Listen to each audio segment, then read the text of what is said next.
Сәлем қыздар, бүгін мен сіздермен өте оңай дайындалатын творожный чизкейктің рецептімен бөліскім келіп тұр. Балаларға пісіріп берсеңіздер, өте пайдалы әрі дәмді пирог. Ең алдымен песочный қамырын дайындап аламыз. Бұл оригинал песочный тестаның қамыры кез келген пирогтарға жарай береді. 100 грамм маргаринге 80 грамм қант, 200 грамм ұнды салып, жақсылап мыжып аламыз. Бір келкі крошка болғанша қолымыздың көмегімен езіп аламыз.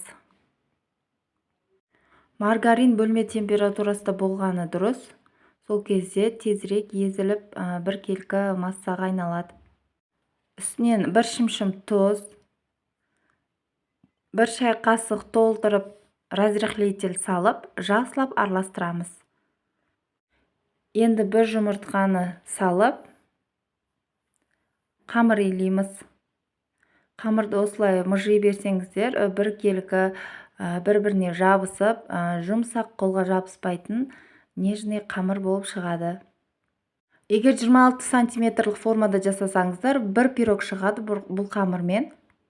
Мен 22 сантиметрлік формада жасадым, сондықтан 2 пирог шығардым. Қамырды екіге бөліп, пакетке салып алып қоямыз. Егер қамырларыңыз тым жұмсақ болса, холодильникке қойып алсаңыздар болады. Ал енді начинкасын дайындаймыз. 500 грамм творогқа 200 грамм құмшекерді салып, 4 жұмыртқаны салып, миксер немесе блендер. Егер оларда жоқ болса, әшейін вилканың көмегімен осылайша жақсылап араластырып аламыз. Жұмыртқа, қант, творог бәрі бір келкі масса болып араласып кету керек. Көріп тұрғандарыңыздай осындай бір келкі болып араласып, творогтары майдаланып кету керек. Айтып өткенімдей, бұл қамырдан 2 пирог жасадым. Себебі балаларым салмасы көп, қамыры аздау болғанын жақсы көреді. Қамырын жұқа етіп жайып, үстінен творожный массаны құйып, бәр жеріне бірдей қылып жағып шығып, 1-2 столға ұрып жібереміз. Қызып тұрған тоқ пешке 180 градусқа 30-35 минутке жібереміз. Осымен пирогымыз дайын. Пирогты суытып, формасынан алып, кесіп ұстына беруге болады. Формадан алатын кезде сынып кетеді екен деп уайымдамаңыздар. Егер маргариндеріңіз 75%-дан жоғары болса, пирог сынбайды.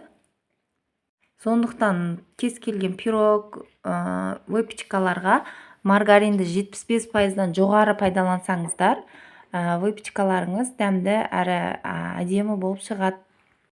Видео ұнаған болса лайк басып, менің YouTube каналыма тіркеліп алуды ұмытпаңыздар. Алда қызықты видеолар көп болады.